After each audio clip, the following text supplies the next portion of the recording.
How much does reputation matter? When it comes to choosing an attorney, it matters a lot. That's why folks across Wisconsin have trusted the attorneys at Habish, & Rodier for nearly 100 years. While they've built a national and statewide reputation for winning cases, here in Madison, they're your neighbors. Deeply rooted in the community, their attorneys are personally committed to helping clients recover with the kind of hometown service Madison knows and loves. For all types of personal injury cases, Habish is the name locals trust. Habish, & Rodier, national reputation, hometown service. Visit habish.com or call 1-800-2-HABISH. Want some summer fun for a good cause? Loop the Lake is coming up Saturday, June 14th. It's a go-at-your-own-pace bike ride benefit for Clean Lakes Alliance, presented by Lake Ridge Bank. Riders start and end at Olbert Park and travel 13 miles clockwise around Lake Winona. And perk?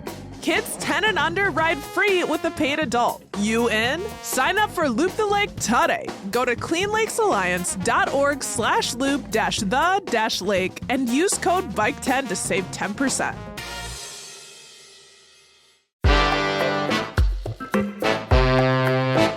Today on CityCast Madison. Our city's getting a new locally owned music venue in a historic building. Named after the popular neighborhood it's located in, Atwood Music Hall will be the latest addition to Madison's live entertainment scene. Ahead of their grand opening next week, we sat down with the theater's owner, Topher Christensen, to get the word on what's to come. It's Tuesday, June 3rd. I'm Bianca Martin, and here's what Madison's talking about.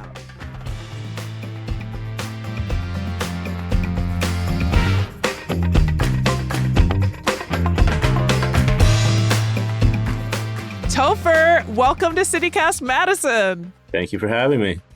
Our pleasure. You've got some pretty exciting news. Madison's newest independent music venue is opening this month. Yes. Give us the scoop on Atwood Music Hall. How would you describe it?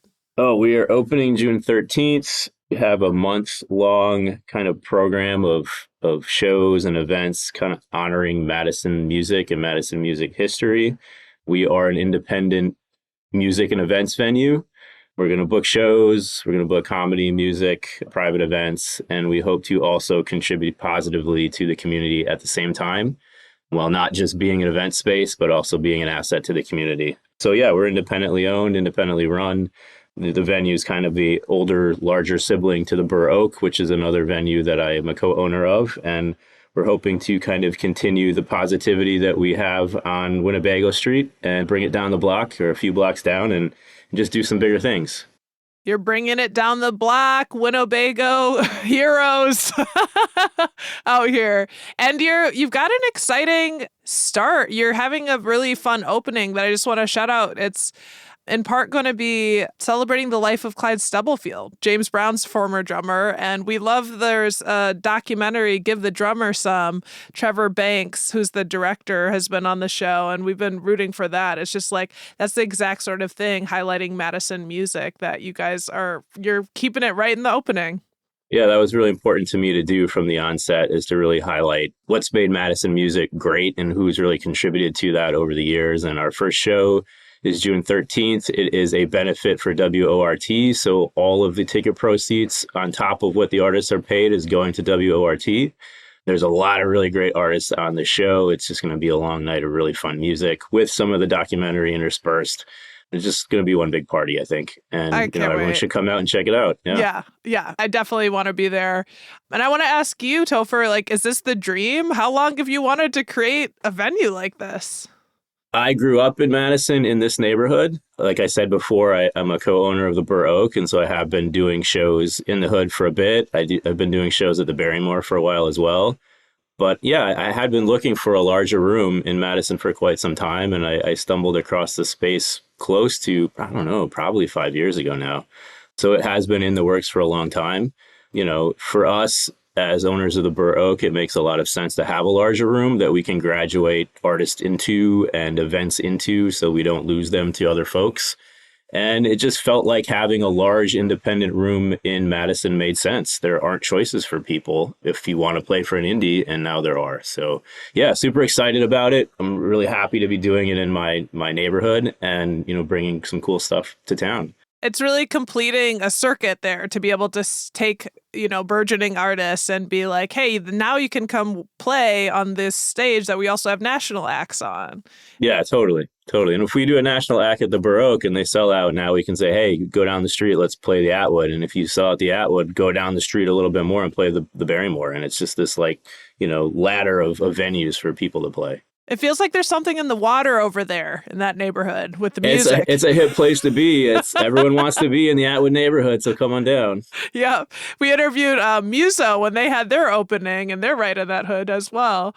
Yeah, there's a lot going on. Yeah, it's like a historic area too, and the building itself has a super rich history. It's going on 100 years old, and it's got its start, I guess, as the home to the Madison Gospel Tabernacle and its congregants, and then became like an alternate school around the late 1960s. Yep. The history's pretty rad. And there was even something about a broadcasters convention that included WRT that kind of like kicked off something crazy. Like, I'm obsessed. Yeah, so it started as a place for people to gather as a church, essentially. They put close to 1,000 people in the room in really like tight pews. And, this was before amplification. So they would do music there in choirs, and the preacher would be up front, shouting whatever he's shouting. And, it was a room that was built for gathering, so that's really cool that it has that history. And then after the church vacated, the Freedom House came in.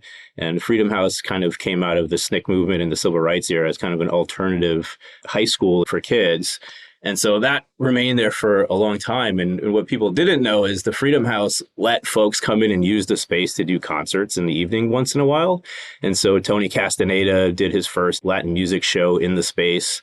I was in the talking 70s. Like in the 70s. I was talking to Duke from Garbage, and when he was in Spooner, at the beginning of Spooner in Madison, they did a show there too in the early 80s for the CC Riders, who were a big motorcycle gang in town. And he's got a great story about that. So there were some music events that happened in the space. And then when the Freedom House vacated, Operation Fresh Start came in, which is another kind of like teaching, learning nonprofit that helps kids get into the trades. And they made it their offices. And, now we're next. So here we are. Here we are continuing on. I was just like, I heard the history was cool, and then I read the entire write-up that's on your website, and I was like, my goodness gracious. And are you thinking about ways to honor that history with the building and welcoming it into a new era? Well, we're trying to honor the Madison's music history by doing the first month of shows of mainly Madison acts and Wisconsin acts. We are trying to honor the community and kind of the history of the building supporting the community by doing some other things. And so we have one initiative where once a month I'm giving the room away for free to a local nonprofit. So actually the first one is the Mom Awards on the 15th. So we're giving the room to the Mom Awards. Keeping it music? Yeah, keeping it music. And then July, we actually have Operation Fresh Start coming in to do a fundraiser. And then we'll continue doing monthly events throughout the year. So that's one kind of initiative we're doing. And I just want to say that's the Mamas, for those who don't know, who aren't in the music scene, those are the Madison Area Music Awards, and people look forward to that. So that's a big deal.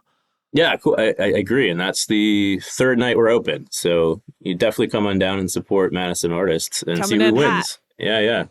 And then the other kind of initiative we're doing is we started a program called Students of Live, which is run in conjunction with the Goodman Community Center Loft program.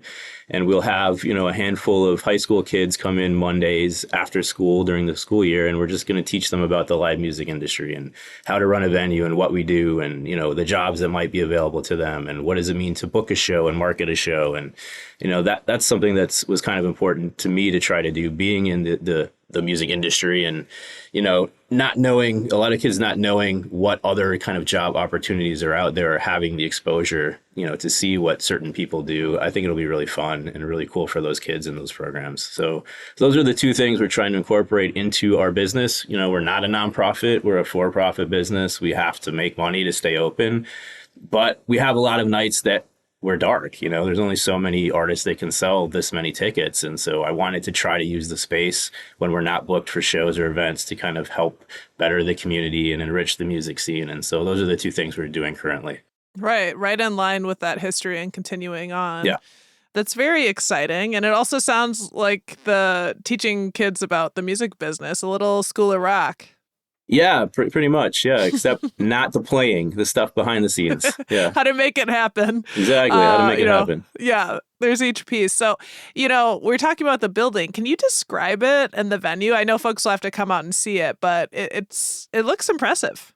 Yeah, so the architecture in the building is very unique. It has this ceiling that's called a lamella roof ceiling. It was created, I believe, right after World War I as a means to create columnless structures, essentially. And so they could put big arch columnless structures, and they could put these buildings up without a lot of machinery. They didn't need cranes. They could just put some basic scaffolding up and put it up piece by piece, basically like a big Lego set. And so it's made of wood. Because of that reason, not a lot of these buildings exist anymore. They were either taken down or they burned down, and there's not that many structures with the lamella roof in the Midwest, or I don't even think in the country. And so when you walk in, you look up at the ceiling, and these diamond patterns, and it's really, really unique, and it's just a cool space. And so, yeah, I mean, you look at the front of the building and it looks like a small, unassuming brick building. And then you walk in and there's this gigantic hall with this arching ceiling. And you're like, wow, this is really cool. And so that's what I thought when I first walked in. I was like, wow, this is really cool. Like, this has to be a venue. This has to be a place where we do shows and events. And how do I do this? And so, yeah, architecturally, I think people will be very excited when they walk in. The renovations we're doing and the things we're adding to the space are kind of paying tribute to the Art Deco period, which is essentially when the building was built. And so you'll see some of those little flashy details, whether it's in the tile in the bathroom or the bars or whatnot. And we hope people appreciate what we've done to kind of bring it up to today's standards.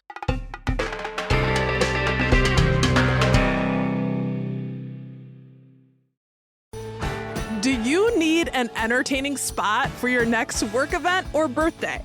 How about taking it to the next level and choosing somewhere thrilling? The Thrill Factory has an arcade, bowling, tiki bar and restaurant, escape rooms, mini golf, laser tag, VR, and believe it or not, even more. Picture an indoor theme park on adrenaline. Oh, and did I mention they've got animatronic dragons? It's the ultimate family entertainment experience. All ages are welcome to enjoy Madison's largest collection of indoor activities. Their claim to fame is that they throw, quote, Madison's best corporate and birthday parties. Both of those event packages start at just $2.99. So, are you and your group ready for a thrill? Contact Thrill Factories at 608-285-5584 or online at thrillfactoryentertainment.com to book today. Looking for an AI glow-up that passes the office vibe check? What? AI that only knows the internet doesn't make sense for business. Get AI trained on your data at IBM.com. The AI built for business. IBM. Madison has a number of music venues already. For some context, the Atwood Music Hall that we're talking about is a 700-person theater.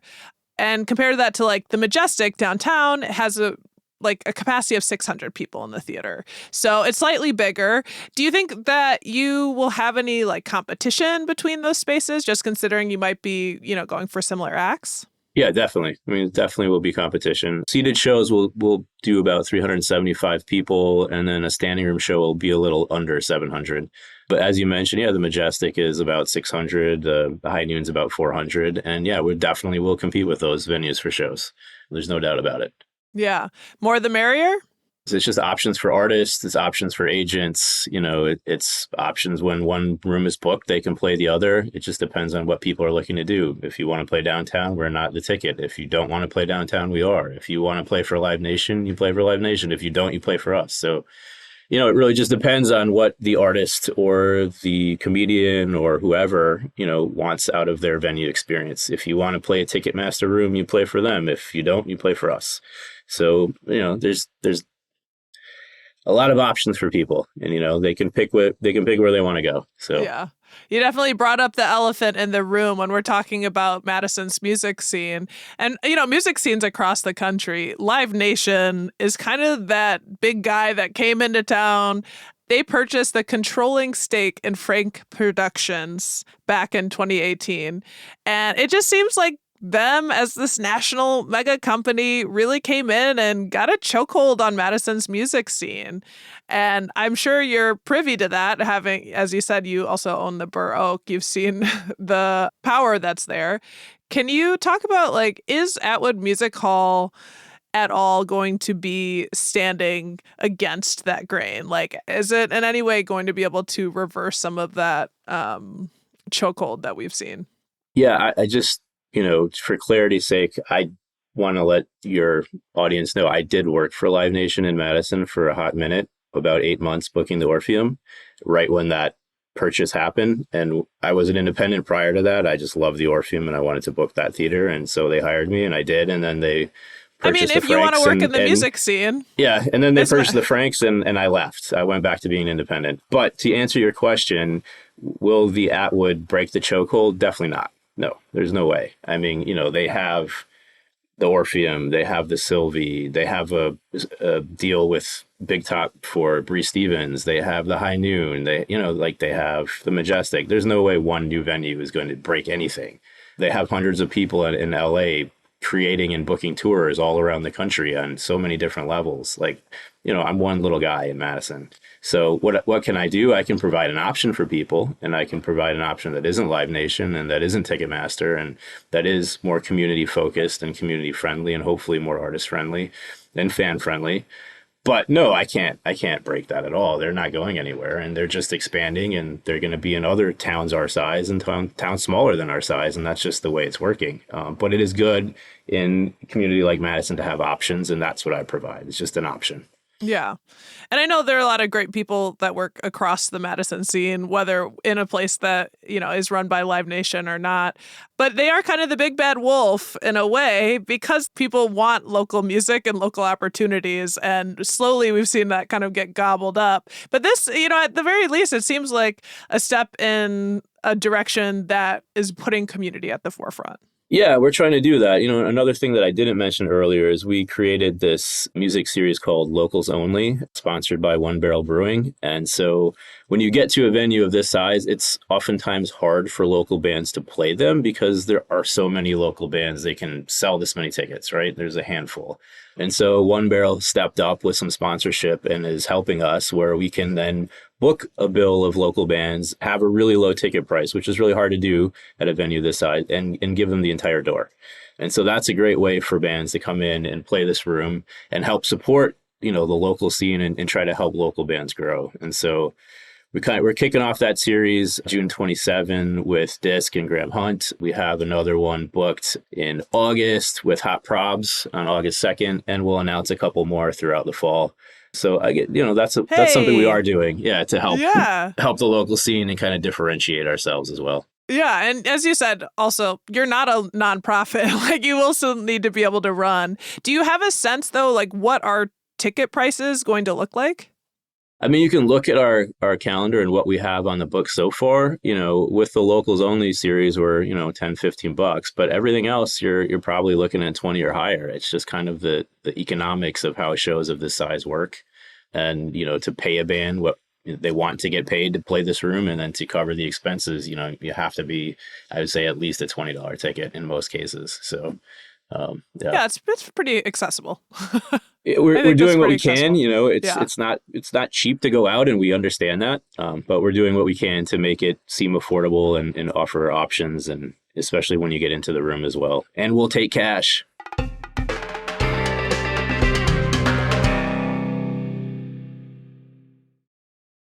Are you still quoting 30-year-old movies? Have you said cool beans in the past 90 days? Do you think Discover isn't widely accepted? If this sounds like you're stuck in the past. Discover is accepted at 99% of places that take credit cards nationwide. And every time you make a purchase with your card, you automatically earn cash back. Welcome to the now. It pays to Discover. Learn more at discover.com/credit card. based on the February 2024 Nielsen report. This episode is brought to you by Temptations Cat Treats. Your cat will come running for the perfectly irresistible Temptations Creamy Puree and Temptations Lickable Spoon Cat Treats. The best time to feed lickable cat treats to your cat is anytime. Feed by hand for a playful moment, in a bowl for a creamy treat, or as a topper to make mealtime fun. Visit temptationstreats.com to learn more. So we have the Atwood Music Hall opening soon. Downtown has, Gamma Ray Bar, and they're about to celebrate their 1-year anniversary. There are other small indie venues like Harmony Bar. I've seen shows at Crystal Corner, North Street Cabaret, Mickey's, that they stay busy booking shows. Would you say, is there any sense that Madison's got like an indie music scene on the come up or come back? I mean, I think from a band standpoint, it's pretty healthy in terms of the number of artists and acts that are out there. There are a decent amount of places for people to play, but we're still kind of lacking in the fan community in getting the people to come out to those shows. Like, you'll go to a Sylvie show and people will drop $50 to $80 with service fees to go see a big band. And like, okay, those people are probably only going to a few shows a year, right? But those are their priority shows. If you go to a town like Austin, people are going to local shows all the time, before they'll go to a big show. And like, that's what we're kind of missing here in Madison is like, how do we get people to take their dollars and support the lower ticket local bands and make those shows the priority before they go to see the big show? And I think that's something that Kevin's really working on at Gamma Ray. And I hope other venues will get behind him. And I'm going to try as well. But to try to change that culture in Madison and say, yeah, we do have a lot of arts here, but like, let's put our money where our mouth is and let's really support these local artists and these local acts. And so that's what we need to do better at. Mm-hmm. I'm looking at the man in the mirror. We need to look at ourselves. This is something we've heard actually a fair amount. And I think more people than not are guilty of this. Like, we want all of this great local music. And, recently in a conversation, we had a conversation about Madison's toxic traits. And our newsletter editor, Rob Thomas, who also writes about the music scene, is just like, I think people have gotten a little spoiled with free music. And they think that everything should be free, except for those shows at the Sylvie. I mean, that's a whole nother, bag to open up here if you want to talk about the free festivals, which are great, but then they also train people to not pay for things. And that does make it harder for the club folks throughout the summer to do okay and to stay open and to be profitable. So yeah, that's definitely something that needs to be examined. I think that's not as big of a factor as just the music culture in Madison and kind of teaching people about where their dollars are going. And if you go to an independent music venue, your dollar is going to stay in town. And if you don't, your dollar is going to LA or wherever else. And like, it's not sticking around. And like, that's what people I don't think totally understand yet. Well, I'm glad that we're talking about it and kind of shining a light, because it is something that probably gets lost if you're not in the sauce, Yeah, agreed. Yep. Yeah.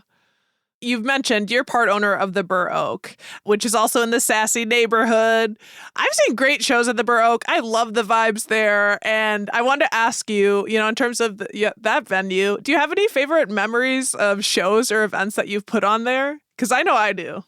What are yours? I'd love to hear them. So Mama Dig Down, man, like having a, just like totally funky, like New Orleans style jazz band in that space. I mean, it was vibrant, to say the very least. Like, I love horns. That's why our music, and you listen to CityCast Madison's music, you're going to hear horns. I'm like, we got to have horns. Crib Shitter has done great shows there. Yep. I've had fun, like, comedy shows and hearing, stand-ups and people doing kind of unique comedy sets, including one that was like AI. They made AI make jokes, and they did a pretty good job.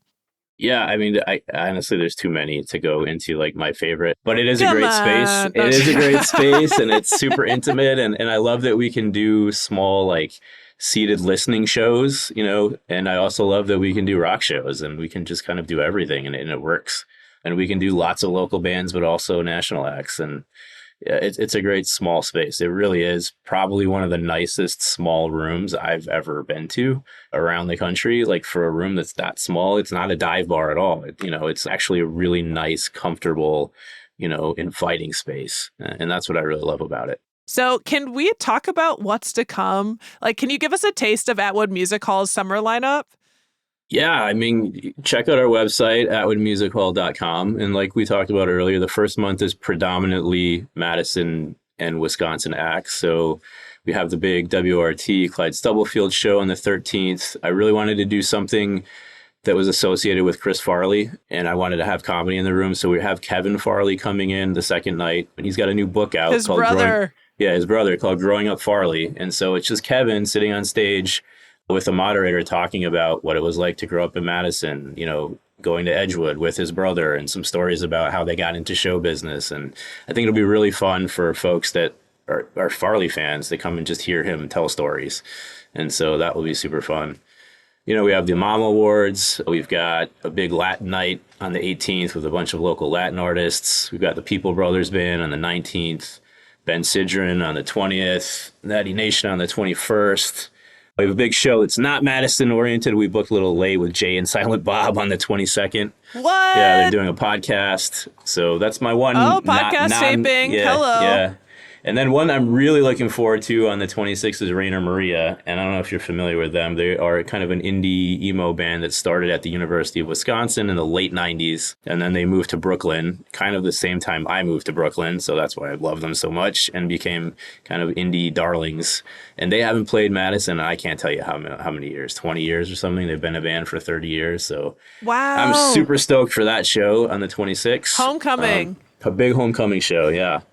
What else do we have? We got Disc, like I mentioned, the Evil Twins. We're doing a Luther Allison tribute on the 29th with his son, Bernard Allison, and then the Jimmies and the Cash Box Kings. So if you're like local blues fans, that's a big one. I remember seeing Luther play when I was growing up here in high school, and it was a great moment for me musically. So I'm really stoked that we could do that one.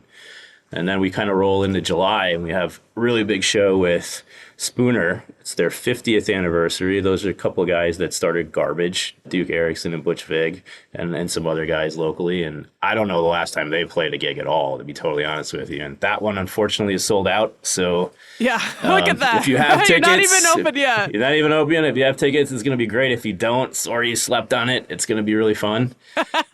But if you didn't get tickets to that, come on the 9th, and we're showing the Smart Studios documentary, and Butch will be there to do a Q&A after that. So, oh my gosh, so Madison. Very Madison, all over the place, all the way through mid-July. So, after July, we just start adding more national shows, and we'll do some more of the locals only. So, we've got Irish music, we've got folk music, we have bluegrass, we've got some jam band stuff. So there's a little bit of something for everybody, really. So Topher, there's a lot to love. We're so excited for you. I cannot wait to come to the venue. And thank you for coming on CityCast Madison and giving us the deets. Like, this is really fun. Yeah, thank you for having me. That's Topher Christensen, owner of the soon-to-open Atwood Music Hall. If you want to learn more about the venue's history and upcoming shows, head to our show notes for a link. And hey, while we're talking things we love, like community and the sassy neighborhood, we've got a favor to ask.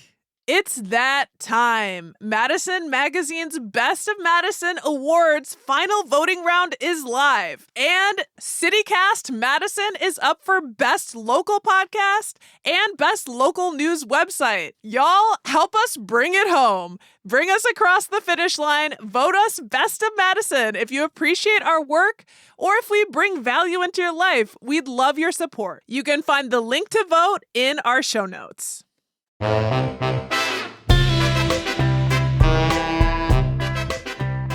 That's all for today, here on CityCast Madison. I'm Bianca Martin, your host. If you enjoyed the show, why not share this episode with your concert-going buddy? We'll be back tomorrow morning with more stories from around the city. Until then, take good care.